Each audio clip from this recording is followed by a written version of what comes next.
যুক্তরাষ্ট্র মাননীয় প্রধানমন্ত্রীর নেতৃত্বের প্রতি যে আস্থা ওনারা প্রদর্শন করেছেন, যে আত্মবিশ্বাস দেখিয়েছেন, সেটার জন্য আমরা সাধুবাদ জানাই। আসসালামু আলাইকুম গণমাধ্যমের প্রিয় সাংবাদিক ভাই ও বোনেরা, আপনার সবাইকে ধন্যবাদ জানাচ্ছি আমাদের হঠাৎ করে আয়োজিত প্রেস রিলিজের জন্য। আপনারা অবহিত রয়েছেন যে আজ সকালে মাননীয় প্রধানমন্ত্রী জনাব তারেক রহমানের সাথে দেখা করতে এখানে এসেছিলেন যুক্তরাষ্ট্রের স্পেশাল এনভয় মিস্টার সার্জিও গোর, এবং ওনার সাথে ছিলেন বাংলাদেশের যুক্তরাষ্ট্রের অ্যাম্বাসেডর এবং মার্কিন দূতাবাসের শীর্ষস্থানীয় কর্মকর্তাবৃন্দ।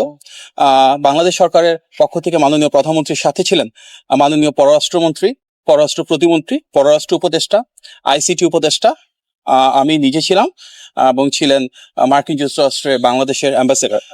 অত্যন্ত সৌহার্দ্যপূর্ণ এই আলোচনায় আমরা দেখেছি যে মার্কিন যুক্তরাষ্ট্রের পক্ষ থেকে বাংলাদেশে নির্বাচিত মাননীয় প্রধানমন্ত্রীর নেতৃত্বের উপর দৃঢ় আত্মবিশ্বাসের কথা বলা হয়েছে, এবং মার্কিন যুক্তরাষ্ট্রের পক্ষ থেকে বলা হয়েছে যে মাননীয় প্রধানমন্ত্রীর নেতৃত্বে বাংলাদেশে স্থিতিশীলতা ফেরত এসেছে, একটা সুন্দর গণতান্ত্রিক অগ্রযাত্রা বহমান রয়েছে, এবং মাননীয় প্রধানমন্ত্রী গত প্রায় 5 মাস ধরে রাষ্ট্র পরিচালনায় যে পলিসিগুলো অ্যাডপ্ট করেছেন সেটিকে সাধুবাদ জানানো হয়েছে, এবং বাংলাদেশের অগ্রযাত্রায় বাংলাদেশের সাথে মার্কিন যুক্তরাষ্ট্রের যে সুসম্পর্ক রয়েছে, বহুমাত্রিক এবং বহুপাক্ষিক, সেই সম্পর্কটাকে একটা ডিপ এন্ড ইকোনমিক টাইজের মাধ্যমে কিভাবে সামনের দিকে এগিয়ে নিয়ে যাওয়া যায় সেগুলো নিয়ে আলোচনা হয়েছে। আমাদের লক্ষ্য, মার্কিন যুক্তরাষ্ট্র ইতিমধ্যে বলেছে যে এই পার্টনারশিপের সম্পর্কতে কিভাবে বাংলাদেশে বিনিয়োগ বাড়ানো যায়, বাণিজ্য বাড়ানো যায়, বাংলাদেশে কর্মসংস্থান সৃষ্টিতে মার্কিন কোম্পানিগুলো কিভাবে ভূমিকা রাখে, এবং বাংলাদেশ সরকারের দিক থেকে কিভাবে পলিসি সাপোর্ট প্রোভাইড করা যায়, এগুলো নিয়ে আলোচনা হয়েছে।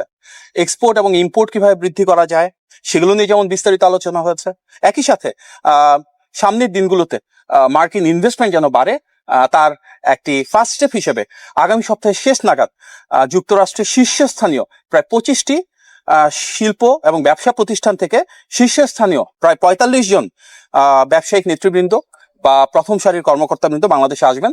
বাংলাদেশের বিভিন্ন মন্ত্রণালয়ে যারা দায়িত্বপ্রাপ্ত রয়েছেন এবং বিভিন্ন দপ্তরে যারা গুরুত্বপূর্ণ অবস্থানে রয়েছেন, ওনাদের সাথে তারা ধারাবাহিকভাবে বৈঠক করবেন। মাননীয় প্রধানমন্ত্রীর সাথেও ওনাদের একটি বৈঠক অনুষ্ঠিত হবে। সুতরাং আগামী সপ্তাহের শেষ নাগাদ যুক্তরাষ্ট্রের প্রথম সারির 25টি কোম্পানি থেকে প্রায় 45 জন শীর্ষ কর্মকর্তা আসবেন, এবং মাননীয় প্রধানমন্ত্রীর উপর এবং ওনার নেতৃত্বের উপর যে আস্থা আজকে আমরা সারা বিশ্বব্যাপী দেখছি, তার একটা প্রতিফলন হিসেবে যুক্তরাষ্ট্রের স্টেট ডিপার্টমেন্ট যে ট্রাভেল অ্যাডভাইজারি করে, যেখানে বিভিন্ন দেশে ট্রাভেলিং এর ক্ষেত্রে ওনাদের যে লক্ষ্যমাত্রা থাকে সেটা প্রতিফলিত হয়, সেখানে কিন্তু লেভেল 3 থেকে লেভেল 2 তে উন্নীত করা হয়েছে।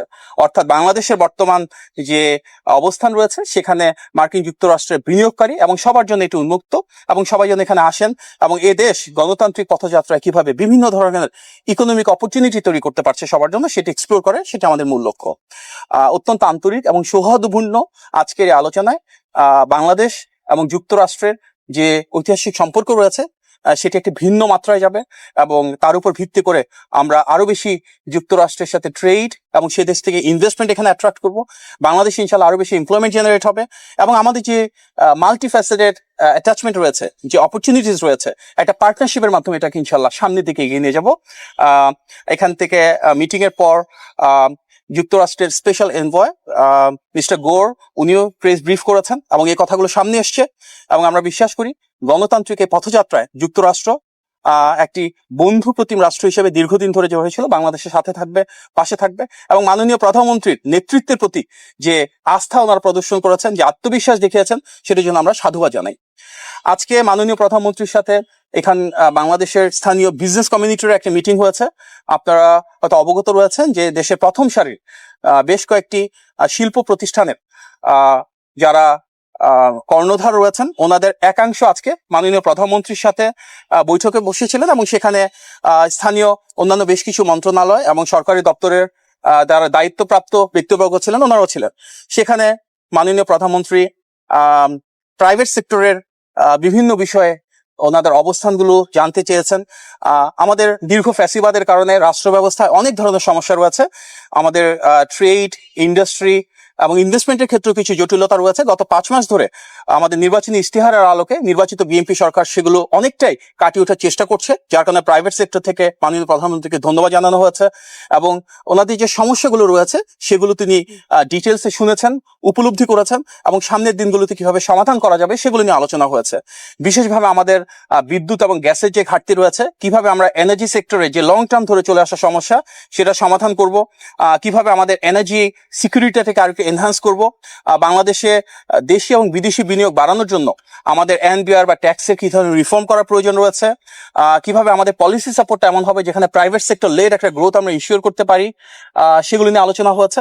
পাশাপাশি বাংলাদেশের বিভিন্ন ইনভেস্টমেন্ট সেক্টরের ক্ষেত্রে যে ইন্ডাস্ট্রি ক্লাস্টার গুলো থাকে, যেমন বেশ কিছু ইকোনমিক জোন রয়েছে, বেজা রয়েছে, বেবজা রয়েছে, সেগুলোতে কিভাবে আরো বেশি বিনিয়োগ আকৃষ্ট করা সম্ভব হয়, যেখানে জটিলতা রয়েছে সেটাকে আরো সহজতর কিভাবে করানো হয়, এগুলো নিয়ে প্রাইভেট সেক্টরের সাথে মাননীয় প্রধানমন্ত্রী আজকে আলোচনা করেছেন এবং সংশ্লিষ্ট বিভিন্ন মন্ত্রী, প্রতিমন্ত্রী, উপদেষ্টা এবং বিভিন্ন দপ্তরের প্রধান ওনাদের মতামত দিয়েছেন। সামনের দিনগুলোতে আমরা চাই মাননীয় প্রধানমন্ত্রীর নেতৃত্বে এমন একটি রাষ্ট্র ব্যবস্থা যেখানে প্রাইভেট সেক্টরের জন্য আমাদের সরকার থেকে পলিসি সাপোর্ট থাকবে এবং প্রাইভেট সেক্টর গ্রো করবে। তার জন্য একটা pro business, pro investment budget আমরা দেখেছি এবং সেই বাজেটের বহিঃপ্রকাশ হিসেবে আমরা সেগুলো নীতিমালাগুলোকে বাস্তবায়ন করব, যার মূল উদ্দেশ্য হবে বাংলাদেশে যে বিপুল পরিমাণ ডেমোগ্রাফিক ডিভিডেন্ড রয়েছে, অর্থাৎ আমাদের প্রচুর তারুণ্য এবং নারী রয়েছেন যারা কর্মসংস্থান এবং আত্মকর্মসংস্থানের জন্য প্রস্তুত, ওনাদেরকে আমরা আরো কিভাবে বিকশিত করতে পারি।